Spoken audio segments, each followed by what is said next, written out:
This might be the last video on systems of differential equation, as we are looking at the last method, that is the variation of parameters. We have established that it is an extension of the MOU.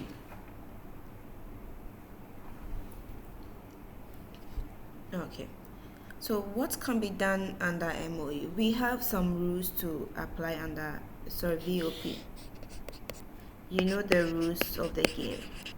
If I have a higher order differential equation, I have to find the complementary solution. When I'm done, I have to find the particular solution, which is a copy of the complementary. In MOU, YP is a copy of the GT. We've done these two differences. When we are done, we have to differentiate our particular solution, substitute into the differential equation. We also established that after substitution, we are going to get some systems of equation to solve, where we use the Cramer's rule. So what comes to mind here? If I'm looking at systems using the same VOP, are you going to say that I'm going to get systems of systems? Because just a second order equation already gives me a system to solve, and I already have it in a system form. So someone will be wondering, am I going to have a system which has a system within? That is not the case. So what is it that we do? It's the same steps, but we are not going to apply the Cramer's rule in this case. So let me take an example and then do the illustrations. Don't forget that when you are done, your final solution is the complementary plus the particular solution. Okay.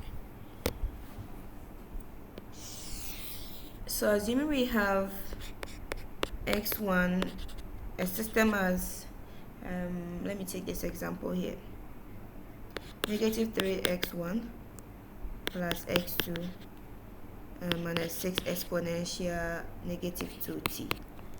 And we have x2 prime is equal to x1 minus 3x2 plus 2 exponential negative 2t. Now this is a system of equation. If I want to solve this, first I have to write the matrix form of the system, and that's going to give you x1 prime. We've already gone through several examples on writing the systems, so I hope by now you are okay of how to write it.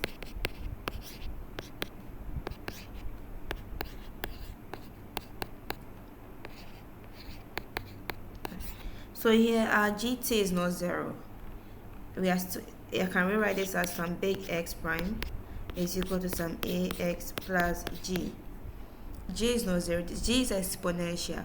So it means I could have used the MOU way to solve it, and I should get the same answer using the VOP. Now the next thing would be to find my homogeneous solution. That is by first finding the eigenvalues and eigenvectors. So I need to find some eigenvalues and some eigenvectors. And the only way to get that is to have it as the A minus lambda I equal to 0. It means I'm solving homogeneous part as x prime minus ax equals 0. Let's take note of this equation. I'll label it as equation 1. Let me mark it down as equation 1. Okay.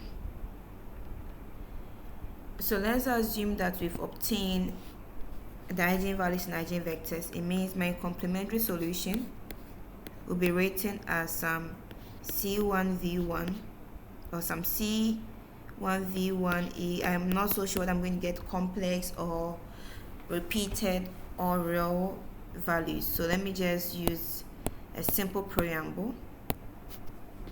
Whatever the case is, our complementary will have the eigenvector and then A lambda t. This will be my complementary solution. Now the next thing is to find my YP. That is a particular solution. So XP. We said it's a copy of my homogeneous solution. We've established that under VOP, let me go up here. Let me just extend this one. We've established that assuming I have YC as some C1A, this, my YPJs, I replace the C1 by some U1s. That is all I do. It means that if I get to this stage, my YC becomes some big U of whatever solution I have. So if this entire solution of XT, so it's as if I have some CX, this is just by some U of X. Don't forget that these U's are functions of the variable in place. So it is U of T, X of T. We always ignore that, but you know, before we differentiate, it is U1 of T and then whatever you have. So let me do the right thing here. I just replace my C by the U. C is a constant and U's are what I have to define.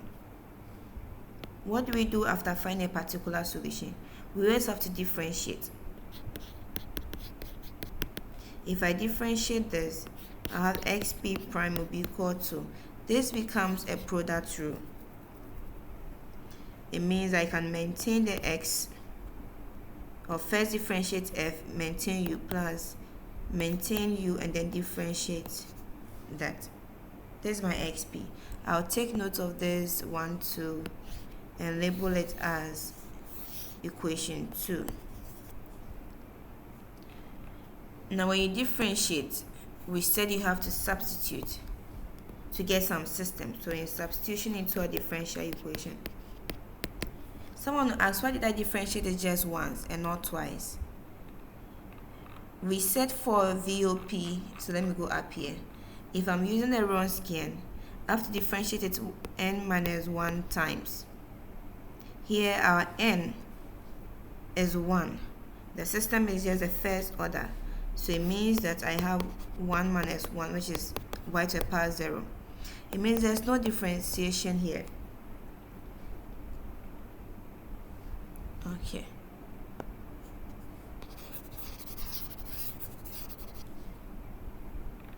The highest order here is just the 1. So I differentiate it once. And let's substitute into equation. I'll label this 1 to variable. I forgot to do that. Let's take that as the star. If I want to substitute equation 1 and 2, so substitute equation 1 and 2 into the star. You realize that wherever I have the I hope I can just get this thing in my mind. X prime equal to ax plus g. The differential equation star is x prime equal to ax plus g. Okay, it means that I have it as what, the same as writing it as xp prime equal to axp plus g. So there's a substitution. X prime u plus xu prime is equal to a. X is given by equation 1. xp. Did I label xp for us? Okay, this is xp. Let me label that as equation 3. So it's just u of x. So a into bracket u of x plus g. Now what can we deduce from this equation? You realize that we've established au equal to aux, or I can bring it to the right hand side and have it as x prime minus ax all u equal to 0. This is from equation 1. That is the homogeneous solution. If it's equal to 0, it means I'm left with this part to equate to the non-homogeneous term. I'm left with just xu prime is equal to g. And I'll label this as equation 4. Take note of all the equations. So from here, it means I can find my u prime. And so u prime will be equal to some x inverse times j. And if I want to find u, it implies I have to integrate my u prime with respect to the variable. And hence I can find my xp, which is xu, after finding for the u.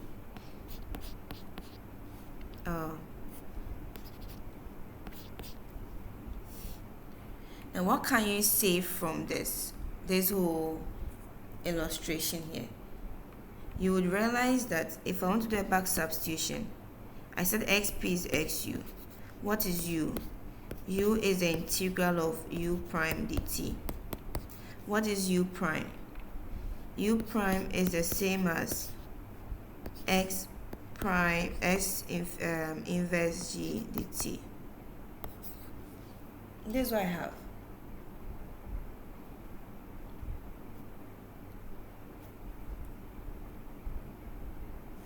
Or someone could say right from here, to make it easier, u prime is x inverse g. If I want u is the same as integrating x inverse of g dt, which is what I've done, substituted here. That is xp.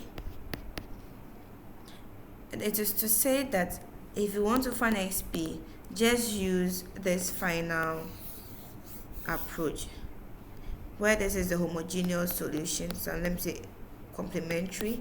You integrate 0 to t of the inverse of the complementary solution, your g dt. That is how you find for the particular solution. So equation 5. And when I find this, I can easily add it to my general solution,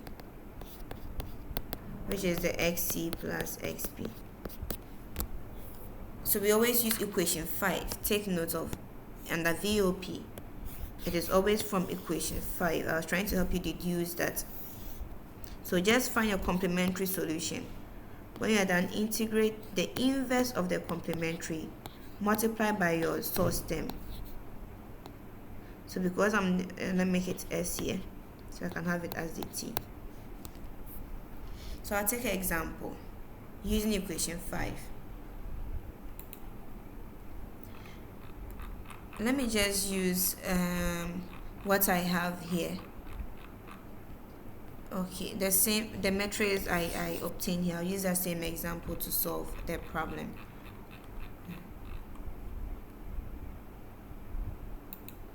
Okay, so let's see. We had x prime equal to some matrix -3 1 1 -3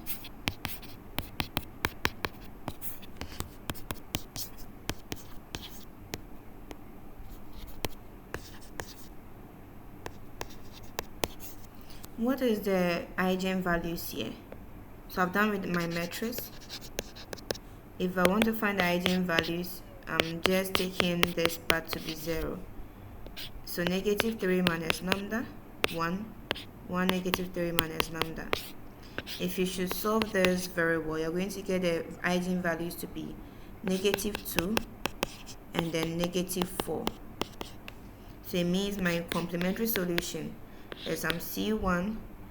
I didn't find eigenvectors, but if I should go through that, I'm going to get 1 1 4 when it is -2, and I'm going to get 1 -1 when it is -4. This is my complementary solution. Don't forget you have to find the eigenvectors for these eigenvalues. Now xp, we simply use equation 5 that says it is a complementary, okay, times the integral 0 to s, the complementary inverse times my source term. As simple as that.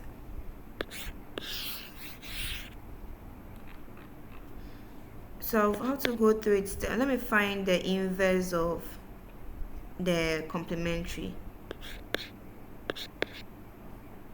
I'll have to ignore the constant because it is being replaced by the u's. So I have 1 1 e -2t plus 1 negative 1 a negative 40. We call this the fundamental matrix. Other textbooks will call it as a fundamental matrix without a constant. So I have it as a negative 2t. I just multiply it through. You have to be careful when you're looking at these multiplications. The negatives and positive signs can just get everything wrong. So I can find the inverse. There's a 2 by 2 matrix. So if I have a matrix of A, B, C, D, you know the inverse is 1 over the determinant. I have to now interchange D and A and negate B and C. That's what I'm using here. So 1 over the determinant, this minus that. I'm going to get negative E, negative 60, minus negative 60. Then times, I interchange A and D and negate C and then B.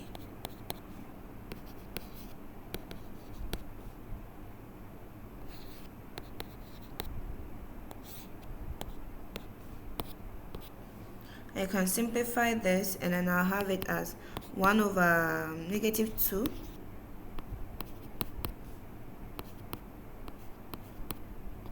multiplying everything I have here. It is not difficult to do, but you have to take your time and doing this inverse, because that is what you need to multiply and integrate. What can I do here? I can just simply multiply through by the I want to simplify this by 6 e negative 60. It means I'm going to get negative here. That'll be 2t. I'm going to get the same 2t here. What about this part? I'm dividing through by exponential negative 60. I want to simplify the matrix. And by indices, you know, A divided by AB, it is A minus B. So I'm using indices. Okay. I'm going to get 4t here, and then a to the power the same 4t. This is my x inverse. Okay. Are we done? We can now go and then do a substitution. Or before that, let me just multiply my x inverse by the g, so I know what I'm integrating with respect to.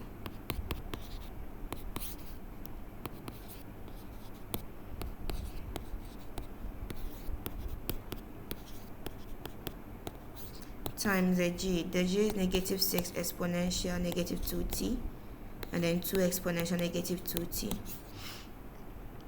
I expand this matrix. This is 2 by 2, and then this is 2 by 1. So know how to do the multiplication. This matrix multiplication. So row by column. This row by the entire column here. Okay. So let's do that. I'm going to get 6 e to the power 0, row by column. And then negative 2 e to the power 0. I take the next column, the next row multiplied by the same column, and that's going to give me negative 6 e to t plus 2e to t. I hope I'm correct. Alright, so let's go through. I have negative half. This is going to give me 4, or negative 4. No, positive 4. Because exponential to the power 0 is 1. So I'm going to get positive 4. I'm going to get negative 4 e to the power 2.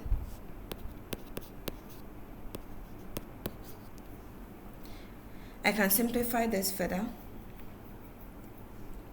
and I'm going to get -2 up here, and then -4 e to t. I'm done. So this is my x inverse of g. So I'll label this as, let's say, equation A, or let's say B. I have xg here. I already have my x here as equation A. That is all. Now I have to now do the final integration. Here's my xb, which is my xc. We had I can't keep the terms in my head. Let me see. E -2, e -4, e -2, e -4. Negative of that. Okay. So there's exponential -2t, -4t, -2t, and then negative of this integral of -2, -4 e to t dt, 0 to t, 0 to s dt. As simple as that. So whatever is here maintains. Integral, if I'm integrating this, because it's a constant, it means it's going to take the variable t. If I integrate what is here, don't forget that if we differentiate an exponential function, it is the derivative of the index times whatever you have. But if I should integrate an exponential function, it's 1 over a. So it means I'm going to get -2 here, exponential 2t, over the limit 0 to s. I think I'm going to end here, or let me just finish up. So this e -2t, or whatever is here, fundamental of calculus, it is going to be f of b minus f of a. If I first substitute the s in respect to t, and let me not confuse, let me just maintain the t here. It means I'm going to get the same 2t minus 0, and then -2e to t minus 2 times e to the power 0. So here becomes just 2t, and then 2 to the power that minus 2. This is going to multiply whatever matrix you have here.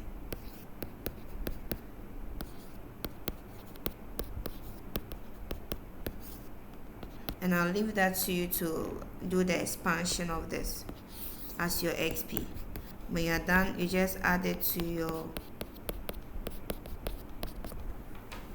your complementary as the final solution.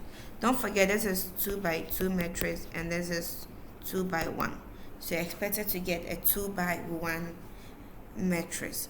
You can easily do this expansion, and that is how you solve for xp for VOP. So in summary, I'm saying that if you want to use the variation of parameters, after finding your complementary solution, just set your particular solution to the complementary matrix without the constants, integral 0 to t, the inverse of it times your g,